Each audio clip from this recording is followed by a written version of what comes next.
Ok, niños, continuamos con nuestra lectura. Me llamo María Isabel, por la autora de Nacer Bailando, Alma Florada. Ok, continuamos hoy con el capítulo 4. En los capítulos anteriores aprendimos que María Isabel es de familia puertorriqueña, que tiene un hermano que se llama Antonio y que está yendo por primera vez a una escuela cuando ya llevan 2 meses de clases. Consiguió 2 amiguitas. En la mañana cuando fue a coger el bus se golpeó la rodilla, todavía le duele. Comenzamos. 4. Mary López. Al día siguiente María Isabel se enteró de que la niña del vestido a cuadros era una de las Marías de la clase, María Fernández. La otra María, María Sánchez. Tenía unas trenzas larguísimas y en cuanto salían al recreo se iba a buscar a su hermana mayor y se la pasaba todo el tiempo con ella. María Isabel, en cambio, se pasó el recreo con María Fernández y Marta Pérez. Y cuando la invitaron a saltar, lo hizo, aunque la rodilla todavía le molestaba un poco. A los pocos días ya tenía una idea de cómo estaba organizado el tiempo en la clase. Sabía que por la mañana tenían lectura y matemáticas. A la maestra le preocupaba mucho que hicieran bien las matemáticas. Y María Isabel pensó que eso estaba bien, porque ella nunca había tenido problema con los números. Pero lo mejor de todo fue que a la hora del almuerzo Marta Pérez le dijo: ven, te voy a enseñar dónde está la biblioteca. Hay muchísimas revistas. ¿Y podemos entrar sin la maestra?, preguntó María Isabel. Sí, cuando queramos podemos ir a la hora del almuerzo, respondió Marta, señalándole la puerta abierta. ¡Qué bueno!, exclamó María Isabel y le explicó a Marta. En mi otra escuela solo íbamos a la biblioteca en grupo, cuando nos llevaba la maestra. Luego entraron a la biblioteca. La bibliotecaria estaba en su escritorio detrás de varias pilas de libros. No dijo nada, pero levantó la vista y les sonrió. Y María Isabel sintió que la sonrisa era como una invitación a sentirse cómodas. Marta se fue de frente a las revistas y tomó varias de ellas. Se sentó en la alfombra con las piernas cruzadas y se puso a leer historietas de Batman. María Isabel caminó entre los estantes de los libros. Nunca había estado sola frente a tantos libros de cuentos y no estaba muy segura de cuál escoger. Fue leyendo los títulos con atención y de vez en cuando sacaba alguno del estante y observaba la carátula. Tenía uno en la mano, cuando se dio cuenta de que la bibliotecaria estaba de pie a su lado. Era mucho más alta de lo que parecía cuando estaba sentada en el escritorio. María Isabel no la había sentido llegar, pero se sintió sobresaltada. Al contrario, la bibliotecaria entonces se inclinó y le dijo en voz baja, como si estuvieran compartiendo un secreto: llévatelo, te va a gustar. Y María Isabel nuevamente pensó que quizá esta escuela nueva no iba a ser tan malo después de todo, aunque las clases fueran todas en inglés y aunque todavía echaba de menos a Virginia y a Clara. Pero esa tarde la maestra se volvió a impacientar con ella. La maestra preguntó si alguien podía explicar quiénes habían sido los peregrinos. Eric contestó que eran marineros y que habían hecho un viaje muy largo. La maestra entonces dijo: a ver si Mary López nos dice qué sabe de los peregrinos. María Isabel se quedó callada. Si se hubiera dado cuenta de que la pregunta la habían hecho a ella, hubiera dicho que los peregrinos eran gente que buscaba un mejor lugar para vivir y que eran los primeros de muchos otros que vinieron después. Y hasta quizás se habría atrevido a decir que todos eran, en cierta manera, peregrinos. ¿Qué es lo que la señorita Patterdale le había explicado? Pero no dijo nada. Y la maestra se enojó. Cuando te pregunto algo debes responder, Mary. Y enseguida le preguntó a Salomón, que tenía la mano levantada y que dijo: los peregrinos vinieron buscando libertad para practicar su religión. Durante toda la tarde María Isabel estuvo con la cabeza gacha. Le preocupaba que los demás chicos pensaran que era tonta, porque no había contestado a la pregunta de la maestra. A la mañana siguiente, a María Isabel se le volvió a hacer difícil tomarse el desayuno. y Antonio se disgustó. A ver si hoy no tenemos que correr para coger el autobús, Belita, se quejó. Hazla que se apure, mamá. ¿Será posible que no le importe llegar tarde a la escuela? Su madre no dijo nada, pero le ayudó a ponerse la chaqueta y le alcanzó la mochila y la bolsa del almuerzo. Por la tarde, mientras merendaban, su madre por fin preguntó: ¿Y cómo te fue hoy en la escuela, Maribel? María Isabel se limitó a contestar: bien. No sabía realmente qué decir y se alegró de que su madre no le preguntara nada más.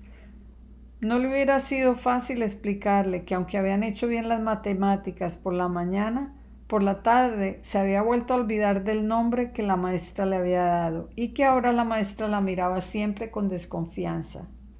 Su hermano, en cambio, se dedicó a hablar de sus nuevos amigos y de la nueva banda de música que había en la escuela intermedia y del equipo de béisbol. Pero aunque Antonio hablaba con entusiasmo, la madre no parecía oírlo. Estaba preocupada todo el tiempo. Se habían mudado porque el señor Salazar había conseguido trabajo haciendo la limpieza y el mantenimiento de un grupo de edificios, uno de los cuales era en el que ahora vivían. Sus padres habían estado muy contentos porque no tendrían que pagar alquiler por el apartamento. Y Antonio, aunque sería la primera vez que vivía en un apartamento con 3 dormitorios y podría tener uno para él solo. Además, a Antonio siempre le gustaban las cosas nuevas. Pero a la señora Salazar no le era fácil conseguir en este barrio los ingredientes que estaba acostumbrada a usar para cocinar. Cada día experimentaba con algo nuevo y nunca quedaba satisfecha con el resultado. Además, parecía que todo costaba mucho dinero y aunque no tenían que pagar por el apartamento, el sueldo era muy poco y no alcanzaba. Esa noche, a la hora de la comida, la señora Salazar anunció: mañana voy a salir a buscar trabajo. Trataré de estar aquí cuando llegues de la escuela, pero por si acaso aquí tienes una llave. Vente derechita de la escuela y espérame aquí, no salgas a la calle. María Isabel se sintió un poco extraña al día siguiente, con la cinta rosada al cuello. Siempre había llevado algo al cuello, primero una medallita de la Virgen María que le había regalado su madrina en su bautizo, luego una crucecita que le había dado su padrino cuando cumplió 7 años. Estaba tan acostumbrada a llevar algo al cuello que usualmente se olvidaba de lo que llevaba. Pero la llave era muy diferente. A rato la hacía sentirse importante y mayor. María Isabel se dio cuenta de que otras chicas también llevaban llaves al cuello y pensó que tenían algo en común. Pero la mayor parte del tiempo, sin embargo, la llave la hacía sentirse triste. Y esa tarde, cuando María Isabel regresó de la escuela, su madre no estaba en casa. Antonio se había quedado a practicar en la banda. Desde que tocaba el tambor se sentía muy importante y se la pasaba practicando todo el tiempo. El apartamento parecía una caja vacía. María Isabel se sentó a la mesa de la cocina, tomó una hoja de papel y un lápiz y se puso a escribir: María Isabel Salazar López. María Isabel Salazar López. María Isabel Salazar López. Iba haciendo la letra cada vez más grande y pronto la hoja estuvo llena. María Isabel la arrugó, la hizo una bola y la tiró con fuerza al latón de la basura. Pero la bola de papel no cayó dentro del latón.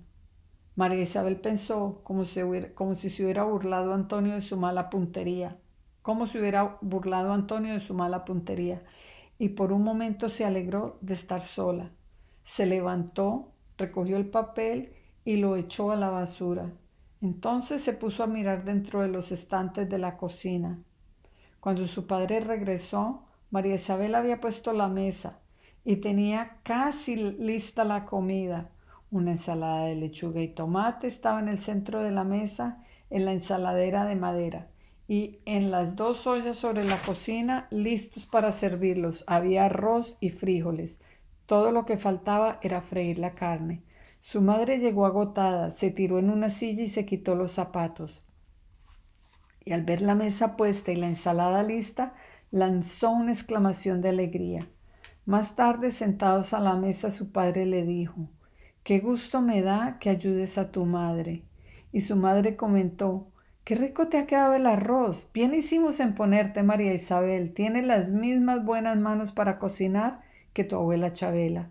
Antonio no dijo nada, pero se sirvió un segundo plato de frijoles. María Isabel hubiera querido sonreír y sentirse feliz. Le encantaba complacer a sus padres y sabía que había hecho bien en preparar la comida. Pero explicar que ya no se podía sentir orgullosa de llamarse María Isabel, si tenía que estar atenta a responder cada vez que la maestra decía Mary López.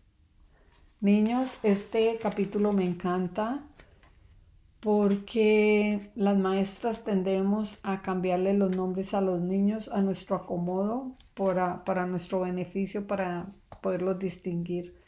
Pero este capítulo es para que aprendamos todos a respetar los nombres de los demás, ¿no?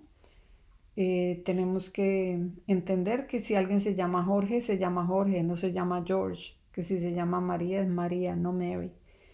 Y otra cosa que me parece muy interesante acá es que la niña hubiera podido alcanzar a preparar algo de comida para sus padres y que es muy responsable. Vamos a ver cómo le va después en el siguiente capítulo. Ok, niños, eso es todo por hoy. Nos vemos mañana en el siguiente capítulo.